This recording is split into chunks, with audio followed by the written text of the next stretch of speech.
This is the Own It Show, where we tell stories of how everyday people made ownership theirs to create extraordinary success. Hey everybody, welcome back to the Own It Show, Coach Conversations, because that's where the best conversations are had. I'm Justin. And I'm Elise. Welcome to the show. We've been getting so many messages about, I love your show, but I don't know what my purpose is. I love all the messaging, but I'm confused as to what direction I go. And when we sit back and we start to really think about it, there's this unique calling that each one of us has. And by definition, a calling is a divine purpose to do something and take responsibility for it. And by leaning into that calling, we've oftentimes stifled it down. We all have one. We all have a God-given purpose and why we're here. But it's often difficult to listen to it, or it's often difficult to trust it, even more so. And because of that, we sought out somebody who knows exactly what this feels like, knows exactly how to get around this, knows exactly how to lean into this discomfort and help you find that purpose and help you lean into it in a really strong way. She's a 2-time best-selling author and the host of the Fit in Faith podcast that Elise and I had the pleasure of being on. And it is just really exciting to have Tamra with us. So Tamra, thank you so much for taking the time and pouring into us and also our audience. I'm so excited to be here. And I'll be honest, listening to your show, and then you just said it live, I had to return back, go back, rewind, when you would say couch, the way you say couch. And I was like, is he saying coach? What's happening? So when you said it, I was like, yes, this is live and in action, y'all. And we all come at it with a little bit of different twang. And so super excited to be on the other end of the mic this time, as you guys get to dive in a little bit more about me, as I had the opportunity to do with you guys. Definitely have to tune into that show. And as you're talking, first off, I love that definition. The word responsibility really stuck out to me because I don't think that that's an element that people really speak to, connected to calling often. And then the huge piece thereafter that just was sitting in my spirit was this idea of action connected to responsibility. Because I think about my little kids who just went back to school, right, for the fall, and they're in 2nd and 3rd grade, and they need to take responsibility associated to their role, associated to their gifts, associated to their talents, even as little ones, right? But responsibility is faith in action. It's the knowing your role before you can ably respond to it, right? And so calling is knowing that element. What is my calling before you can ever respond or act, right? No, you're exactly right. And the more that you lean into that, it can be really frightening. It can be because the moment that you own your calling, the moment that you lean into your purpose, is the moment that you have to take responsibility. And it's easy just to play on the outside. It's easy to play small. It's easy to say, oh, I'll just stay in my 9-to-5 job that I'm really or I'm really unhappy in, and I'm really discontent in, or I'll stay in this relationship that's dysfunctional and I'll just stay here because everything's just getting stifled down. But the moment that you take responsibility for that calling is the moment that you're really getting outside your comfort zone, is the moment you're really getting outside of what can be seen as normal in your day. And quite frankly, it can just hold you back. Yeah. And I think it's more common for people not to take that responsibility than it is on the antithesis. You, me, and Elise get to be in this world where everyone's taking action, right? And it feels like we're not fast enough, or we're not brave enough, or we're not bold enough, or we have more limiting beliefs than the next person. But honestly, we're in a very small category. And I don't mean that to toot our own horn or to put us on a pedestal by any means. We're right alongside everyone else. The difference is we've just taken those scary steps. And for me personally, and I'm sure a lot of us can raise our hand to this too, we've fallen in the mud more times than the person who stayed in the 9-to-5, who isn't taking ownership or responsibility for that calling. And there's a reason for that. There's suppression connected to that. And that's why they haven't acted.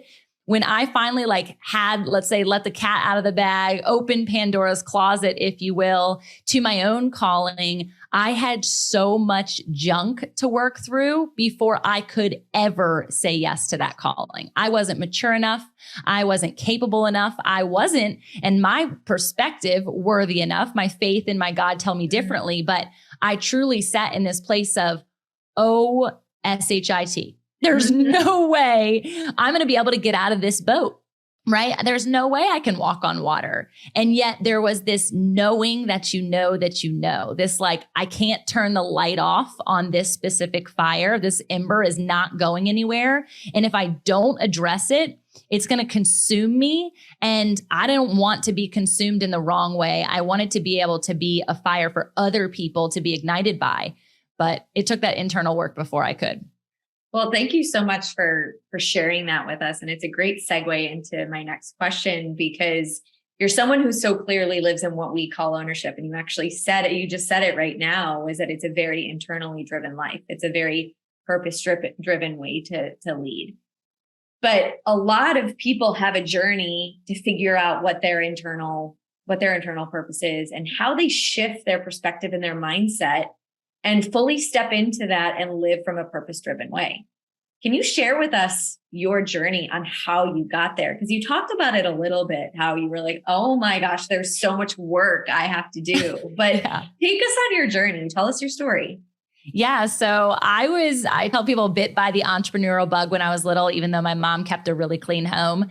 She had lots of bugs hanging out in there because she was an entrepreneur herself and had started so many businesses, tried, multi-level marketing. She did door-to-door sales. She did Domino's delivery for a while. But ever since I was born, she ran a daycare and preschool in our home for 12 little kids. And so I got to see her business in action and the way she got to live life and be a mom simultaneously, and the joy that it brought her and the money that it created for stability and all these different pieces. And so I knew without a shadow of a doubt that leadership associated to business was something I wanted to do. I was really invested in leadership workshops. I was on a mic and on TV and at the front of the stage and on the TV announcements ever since elementary, middle, and high school. And so when I went into school, even though I didn't really have a clear path of how do I turn that into a degree, it wasn't until I did some counseling with my people at school who allowed me to do some testing to say, you are meant to be a business major. And so business is where I went. And my junior year, I had the opportunity of working in a cohort with other people within the major. I was a management major. There was finance, accounting, marketing, all of that. We worked together to devise a business plan. And that business plan became my pursuit after college. And I realized in that pursuit, in addition to doing all the things that my mom had exampled for me, starting all of these side hustle businesses while also building this brick and mortar store around maternity and infancy, I was only doing it. And I didn't find this out 10 years later. Okay. So in the midst of it, I was like, this is awesome. This is what I'm doing. I was waving my entrepreneurial flag everywhere because that's a huge risk to take in your 20s when you don't have the capital. 2008 had occurred. I graduated in 2008, so there was no funding being had. My mom was taking loans to make it happen for us because we were going into partnership together. And all my friends were working a 9-to-5, feeling pretty fine with their, $65K job per year. And I'm like, what am I doing in my head? But on the outside looking in, everything was hunky dory. And how often do we do that? Still, sometimes we get stuck in that perfection driven, striving, accolade driven, title driven society. And we forget that we have to take internal notes every single day. Sometimes now for me, minute by minute, to check myself. Otherwise, I get stuck back on that rat wheel. And so I had the opportunity through all of those different ventures to help design and launch a nursing bra here in the UK, Canada markets. That was the number one bra in Australia. So I was really invested in the mommyhood realm. And I had 2 babies. I had been married in the midst of all of that to also another entrepreneur. And we were putting on the good show. People literally called us Barbie and Ken. We could count on one hand how many times we have fought at this point in almost 10 years of being together. We were seemingly coasting. And we were the youngest people in the neighborhood. We had 2 nice cars, the white picket fence, the boy first, the girl second. I mean, check the list, right? I'm like living high. Mind you, inside, I was so void. I couldn't really connect with people. I didn't have depth of relationship like I wanted, even with my own husband, even with my children. I had struggled through some postpartum as well. And so I was working like 70 hours a week because when I went to work, I was thriving. When I went to work, I could figure myself out. When I went to work, I was seen, I was known, I was appreciated. There was just that sense of authority and power. And I think a lot of people in entrepreneurship and even just in business, right? How many CEOs or execs or C-suite people feel this way?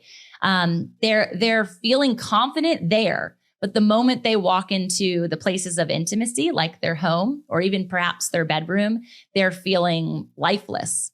And so I pulled into my driveway this particular day, nothing out of the blue other than the fact that my little ones were outside playing in the driveway. My barely waddling 9-month-old, I couldn't wait to pick her up. I had just weaned her from nursing. My husband's outside talking to the neighbors, like, again, picture perfect.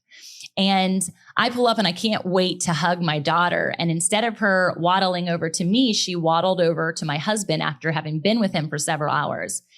And that was just one of those moments that I will never forget.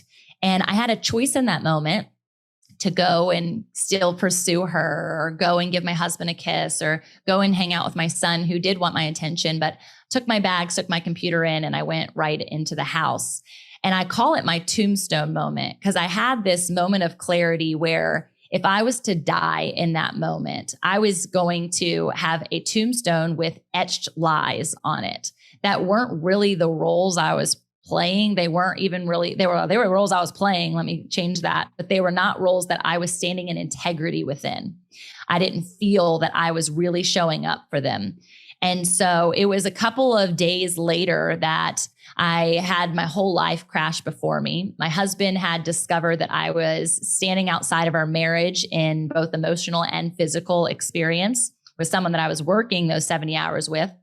And I woke up in the middle of the night to his desire to figure out what was going on.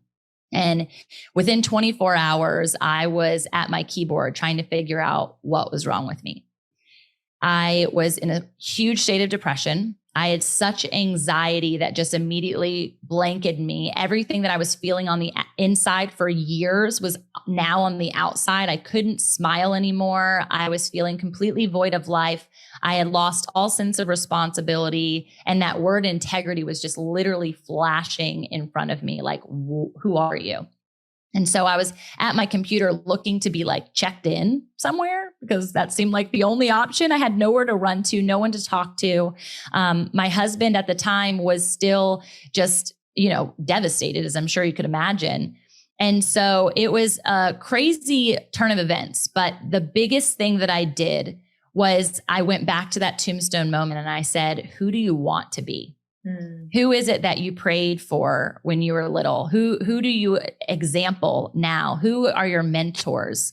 And God got a hold of me in that time in a way that I could never, ever erase from my mind's eye, from my spirit life. And he said 3 things that I think is what everyone wants to know, no matter what your belief system is.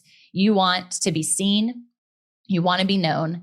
And in spite of it all of your imperfections, all of that mud, all of the dirt, the grime, the backstory, the secrecy, you want to be loved. Mm-hmm. And when he shared that with me, I went on a 3-year journey of erasing titles, erasing tangibles, like things around me. I went through the massive Marie Kondo minimization.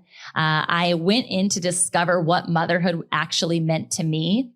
And I got my ordination in minister's licensing, discovered what worship meant through an intimate schooling for a year. And I did what a lot of people don't have the gift to do. I paused everything on the external and I pursued my husband for the first time in a way that I had never pursued him. And so I can happily say we just renewed our vows at 10 years and it has been an adventure of a lifetime. Thank you. But my purpose was unveiled in that season. My calling was revealed in that season. And I wrote a book all about how I hope other people will do the same, and hopefully not wait until the moments of devastation that you can create in your life based on searching for something that doesn't actually exist. First off, thank you for sharing that and being vulnerable to lean in that space, because it's stories like that that uncover certain things in people, certain parts of that story. I guarantee there's listeners out there that are going, that's me, that's me, that's me. And it's not the whole thing, but it's little bits and pieces of it that they're able to relate to, that they're able to be brought closer to action. And my question out of all of that was, when you were going through that, what was your first thought of creating some type of deeper change? Because it's not easy to just go, oh, you know what? Like I need to go and pursue my husband. I need to go and pause everything I'm doing and move in and just go, oh yeah, like it wasn't this realization overnight moment of your kids didn't come to see you getting out of the car and you go inside and then it's like, oh, I have to do this. But you call it a season for a reason. Mm-hmm. And so what was your process that you went through, or the stages that you felt that really uncovered this for you? You know, I think because I had established this life of wearing a mask unintentionally. I always refer to it like the mask from Jim Carrey, when he was putting it on out of choice initially. And then eventually it took over and he like couldn't get it off. Mm. And I didn't know that I was wearing this. I didn't pretend to be happy. I thought I was happy. I just was always in conflict. So when this occurred, the only thing I knew how to do was breathe. And I went through suicidal ideation, because no one wants to face themselves in the mirror when they've made choices that they're not proud of.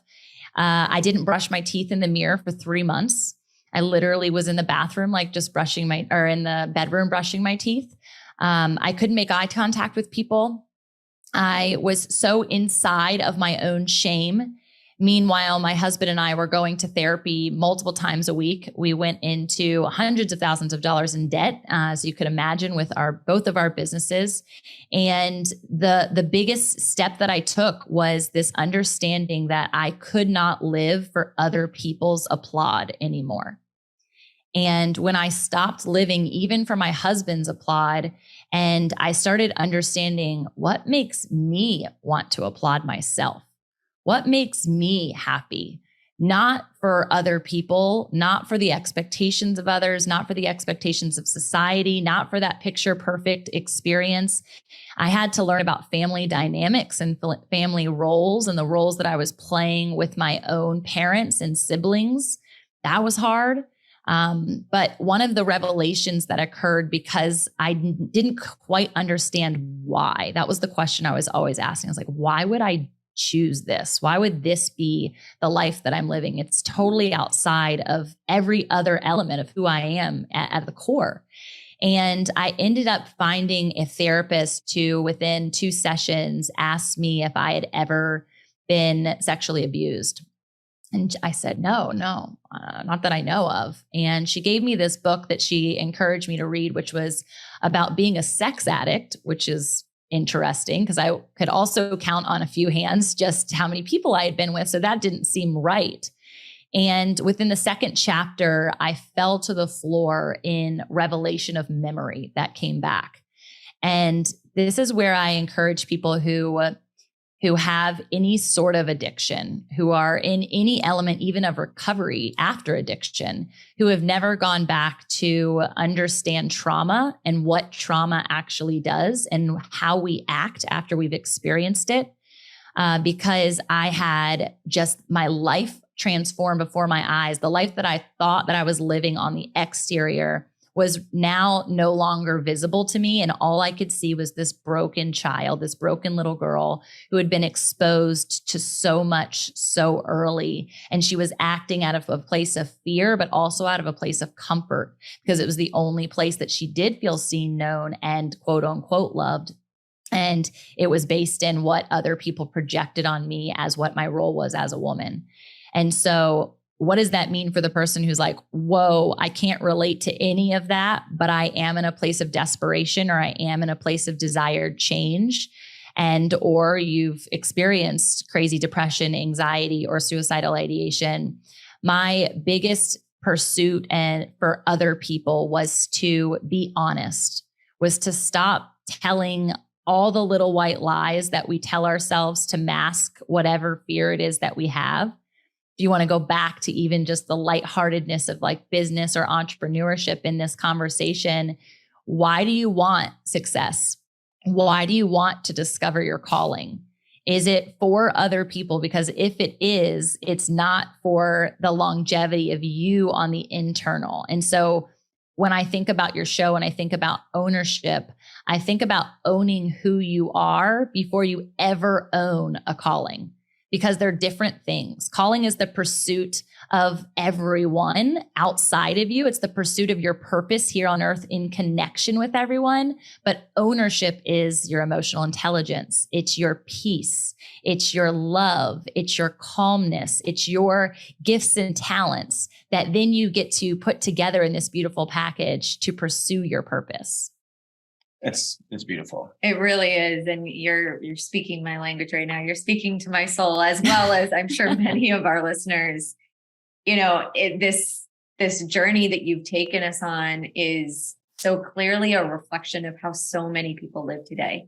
Is they live for what the world has told them they should be, right? Who they should be as a woman, or as a leader in their business, or an employee, or a father, or a husband, or a wife, whatever these labels that we slap on, there's all these expectations that come with it. And even myself, I've worked with so many people who get stuck in this narrative of who they're meant to be, while on the inside, they're completely disconnected from their self-knowingness, right? From fully knowing themselves. And my mom said to me for years before I ever even met Justin was, you can't fully love someone else until you learn how to love yourself. Yeah. And it's true. We have to learn how to love ourselves. It's not something that comes naturally. It's something that comes with doing the hard work, that comes with pointing the finger inwards, comes with, for a lot of people, dealing with the trauma. Right? My trauma is completely different than yours, but we all have our own version of trauma. Every single person on this planet. Really interesting as you're saying that, Elise, and it's probably just because I've been with my kids a lot today with that first day of school experience. But I think about, we don't know how to love ourselves because we were never taught, right? There was no like tangible school example or lesson or even mentors, for me anyway, that said like, let's learn how to love yourself. Mm-hmm. And one of the things that my husband and I are so passionate about is parenting, and being able to parent through the lens of our healing, right? Versus the trauma that we've experienced, and not parenting like our parents. And my parents were amazing. I told you about my mom out the gate. They were incredible. They did the best that they could with what they knew. But I think about teaching my children to love themselves is no different than how I would teach a client how to love themselves now. Like, call out of yourself what you love.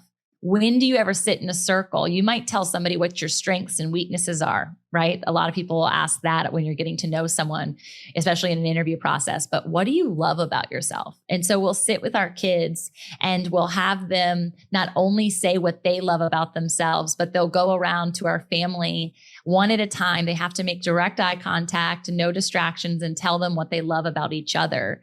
And it's like just such a small practice that becomes so dynamic, because you actually don't have to do anything to receive that love or that knowingness in that moment.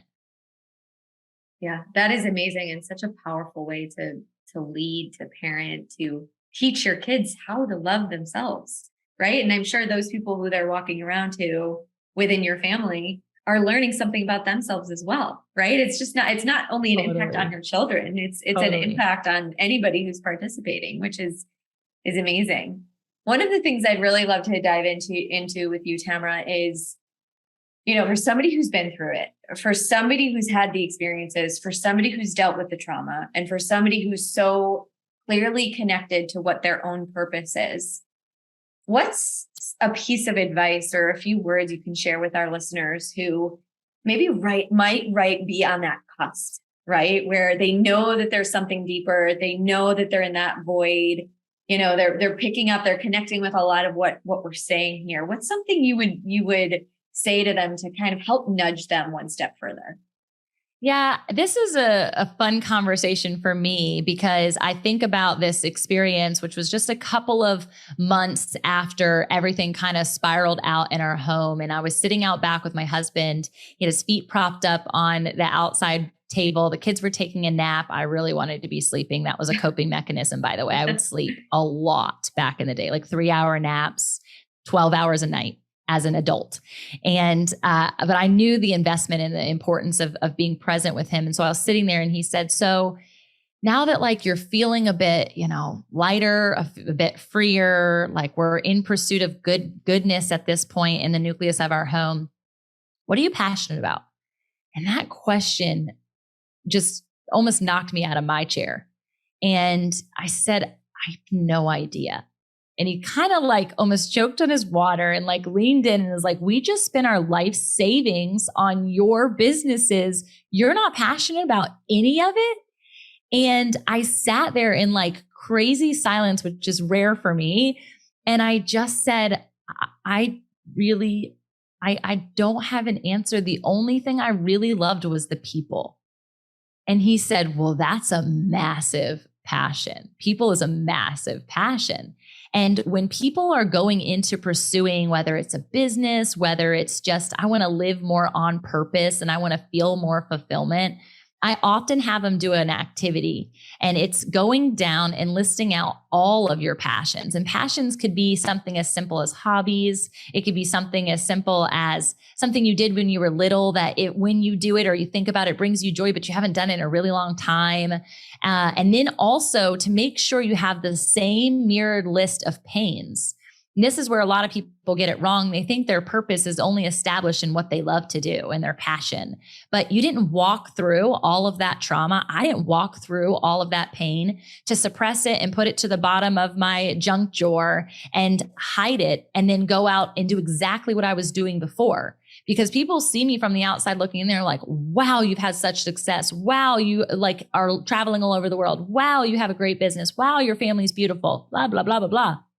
But I only find purpose in the fact that I literally dangle out the truth of my pain so that people understand that purpose is experienced in the collection of your passion and your pain points. Because what happens from pain to passion or passion to pain, it happens both ways, is there's this critical transformation zone that happened and was established for you and you alone. No one could teach my framework. No one could walk through my journey and say it exactly how I did because they're not there. There's pinpointed areas that we can share, which I love, which is why podcasting is so fun. But I want people to realize that if you can actually write down what transpired from pain to passion and passion to pain and name those things, you have a coaching business. You have a book. You have an e-course, you have a retreat platform, you have a speaking keynote, you have a podcast. And that's literally how I started my podcast. And everything else has grown for the last 5 years because of this process. And so I hope people take advantage and take the time to do it. I love what you just walked through there because so often people are like, just follow your passion, follow your passion. And I actually say, that's the worst thing you can do. I did a podcast on that about, I think 3 weeks ago, and passions are like a flame.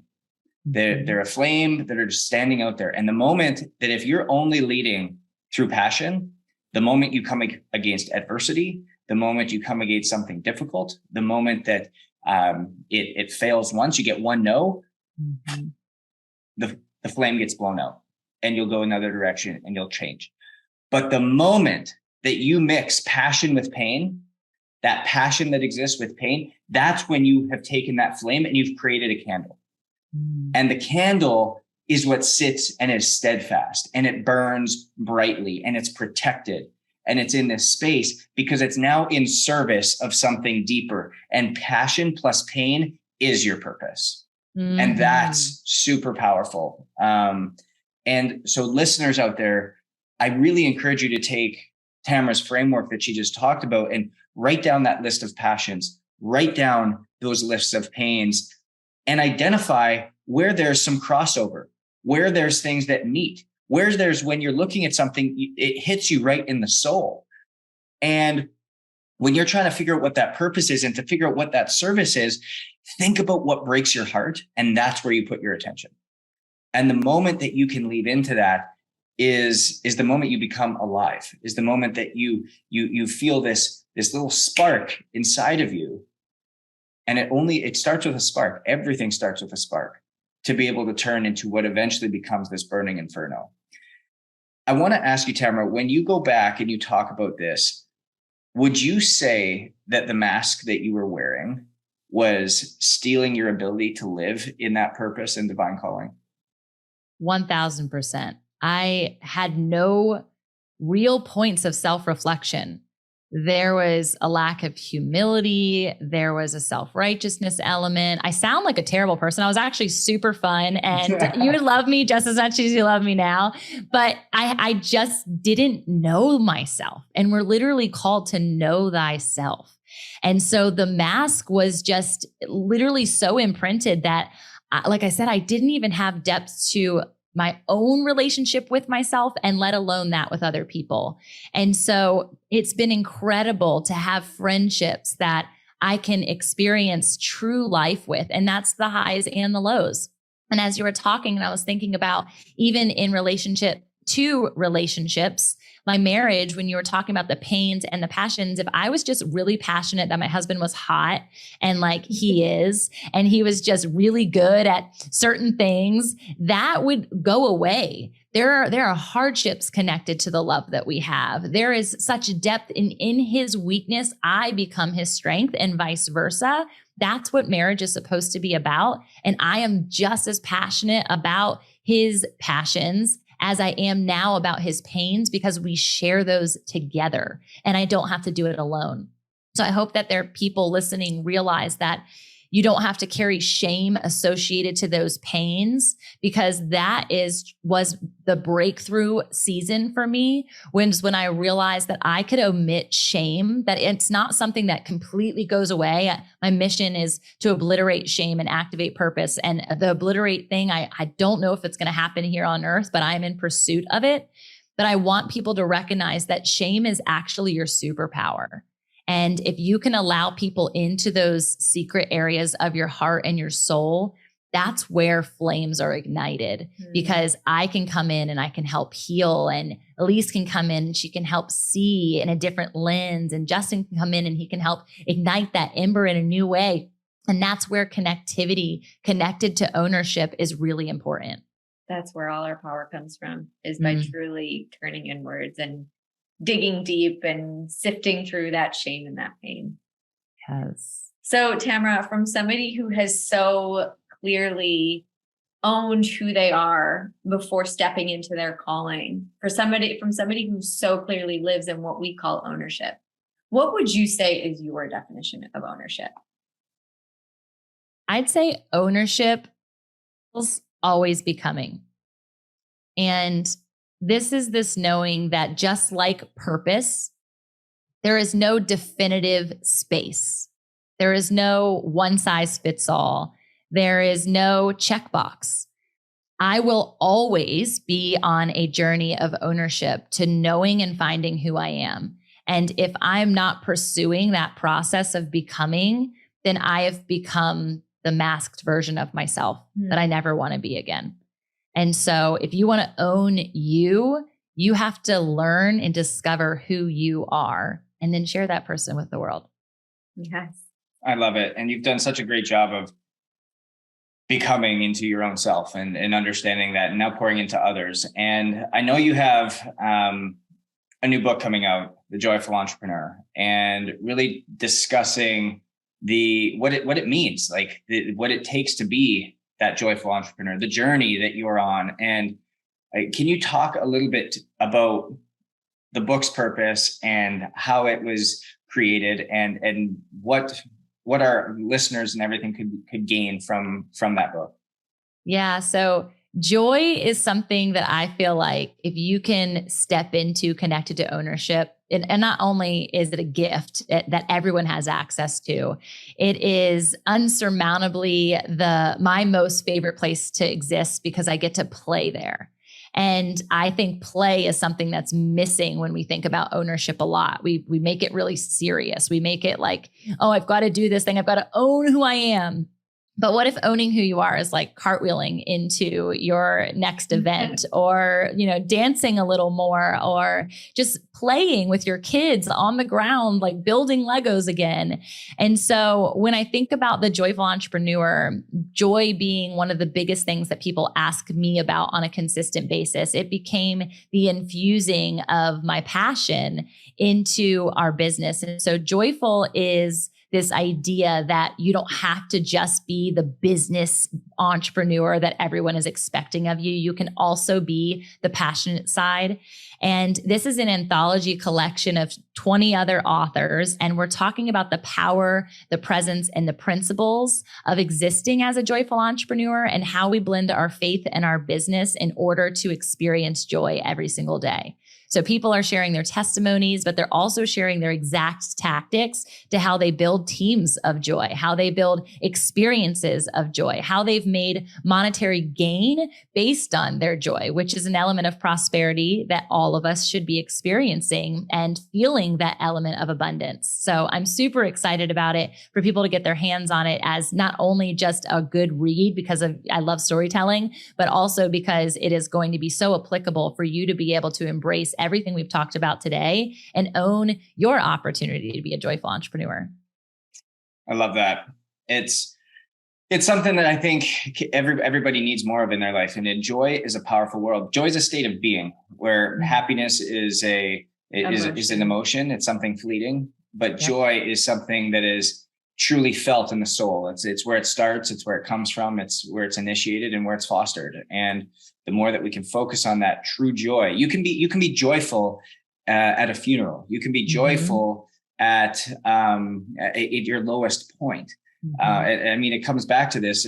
So a question I was going to ask you is, if everything you knew today, everything you've been through, is there a dollar figure that you would take to forget it all and be the same age and same person you are today? No way. What a great question. No way. It reminds me of this analogy my husband uses all the time when people are like talking about their problems or the pains that they're walking through.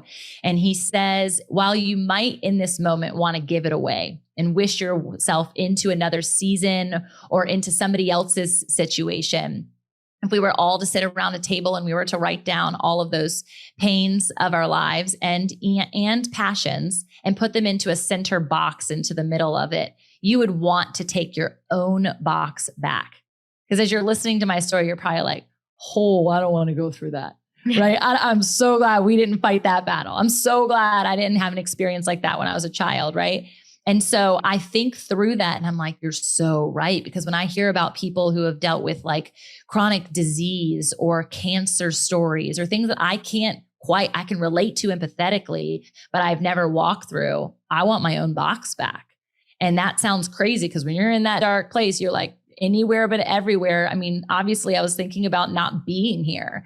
And so that's a great question. And I hope people can think about the fact that there's gratitude associated to that answer, because ultimately it's not about the money. It's about the gratefulness that I have to be able to exist and breathe and share even on your podcast today with people vulnerably.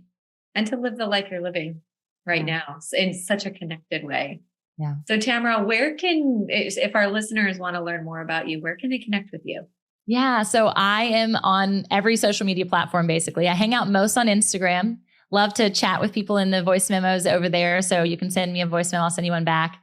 I also have an app called the Fit and Faith Network. And so I'm in my app and I have got a community chat there. So you can send me a direct message there as well and get all of the resources and some of the ways that I got out of that season. And I also have built my business and brand and concepts based on my being, based on my identity, are all resources in that app. It's a free version and a paid one. So I'd love for people to get their hands on that.